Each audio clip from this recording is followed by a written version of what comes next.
మహాగణుడును మహోన్నతుడైన యేసుక్రీస్తు వారి పుణ్యనామములో ప్రియులారా, మీ అందరికీ శుభములు. దేవుని వాక్యము ధ్యానిందాము.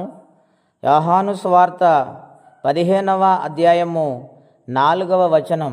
నాయందు నిలిచియుండుడి, మీయందు నేనును నిలిచియుందును. తీగె ద్రాక్షావల్లిలో నిలిచియుంటేనే గాని తనంతట తానే ఎలాగు ఫలింపదో, అలాగే నాయందు నిలిచియుంటేనే గాని మీరును ఫలింపరు. ప్రియమైన దేవుని బిడ్డలారా, అపోస్తులుడైన యోహాను గారు ద్వారా పరిశుద్ధాత్మదేవుడి గ్రంథాన్ని వ్రాయించారు. ఇక్కడ యేసుక్రీస్తు వారు నిజమైన ద్రాక్షావల్లిగా కనబడుచున్నారు. ఆయన తండ్రి వ్యవసాయకుడిగా ఉన్నారు. ఇప్పుడు ఆయన అంటూ ఉన్నాడు, ద్రాక్షావల్లిలో నుండి తీగలుగా ఉన్న మీరు ఫలించాలంటే ద్రాక్షావల్లిలో ఉంటేనే ఫలిస్తారు అని ఇక్కడ వ్రాయబడింది. నాయందు మీరును మీయందు నేనును నిలిచి ఉండాలంటూ ఉన్నాడు ఆయన. అంటే ఎంత ఐక్యమైన ప్రేమ చూపిస్తున్నారో దేవుడు మనకి మాటను బట్టి అర్థమవుతుంది. ఆయనలో ఉండినప్పుడు ఆయనలో ఏమున్నది? ఫలించుట కంటే జీవమున్నది.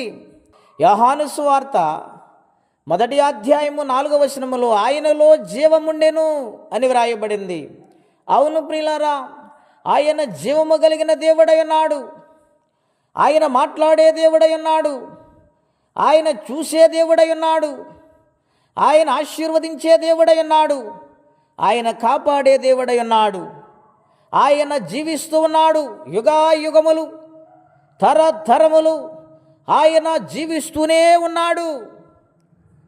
ఆదియు అంతమైన దేవుడు, భూమి ఆకాశమును కలగజేసిన దేవుడు, సమస్త ఖగోళమును జీవరాశులను మధ్యములను కలగజేసిన తండ్రి సామాన్యమైన మానవుని, ఆయన పోలికలో ఉన్న మానవుని గూర్చి మాట్లాడుతున్న మాటలు, నీవు నాయందు నిలిచి ఉంటే నేను నీయందు నిలిచి ఉంటాను, నీవు ఫలిస్తావు అని అంటూ ఉన్నారు.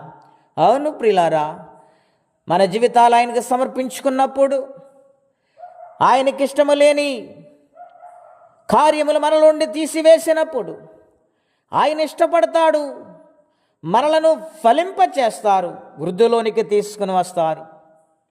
ఎటువంటి సమస్య అయినా ఆయన చేతులకు అప్పచెప్పినప్పుడు ఆయన కనికరించి జాలిపడి ఆ సమస్య నుండి విడిపిస్తారు, జయ జీవితాన్ని మనకు అనుగ్రహిస్తారు.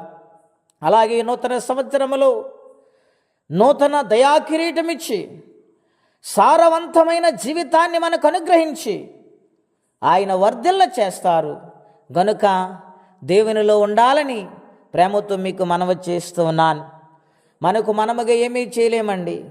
నరుడు తన సొంత మార్గం వైపు ప్రయాణము చేస్తూ సొంత ఆలోచనల మీద ఆధారపడుతూ చిక్కుల్లో పడుతూ ఉన్నాడు. చివరికి జీవితాన్ని ముగించేస్తూ ఉన్నాడు. ఈ ప్రేమతో ఈ ఉదయ కాల సమయంలో దేవుడు మనతో మాట్లాడుచున్నారు. ఆయనలో ఉంటే జీవము, ఆయనలో ఉంటే వెలుగు, ఆయనలో ఉంటే క్షేమం. గనుక ఫలించు ద్రాక్షావల్లి వలె మనము కూడా ఆయన సన్నిధిలో బ్రతికే వారిమగు ఉందముగాక. ప్రార్థనండి. అత్యంత కృప కలిగిన దేవ, మహోన్నతమైన మీ నామము కొరకై వందనములు. ఈ ఉదయకాల సమయంలో మాతో మాట్లాడుతూ వచ్చినారు. మీలో మేమున్నప్పుడు నాయన నేను అని తీసివేసి మేము అని ప్రార్థించినప్పుడు ప్రభా మాతో మీరు ఉన్నారు. మీరు మమ్మలను అభివృద్ధిలోనికి తీసుకుని వస్తాన వాగ్దానము చేశారు. గనుక ఫలించే జీవితం మాకు అనుగ్రహించండి. ఈ నూతన సంవత్సరములో తెలుసో తెలియని అపరాధములు క్షమించి నీ సన్నిధిలో నాయన సంపూర్ణంగా లోబడి నీకు కృతజ్ఞతాస్తుతులు చెల్లించి బిడ్డలుగా మీ ఆత్మ సహాయము ద్వారా మమ్మలను బలపరచండి.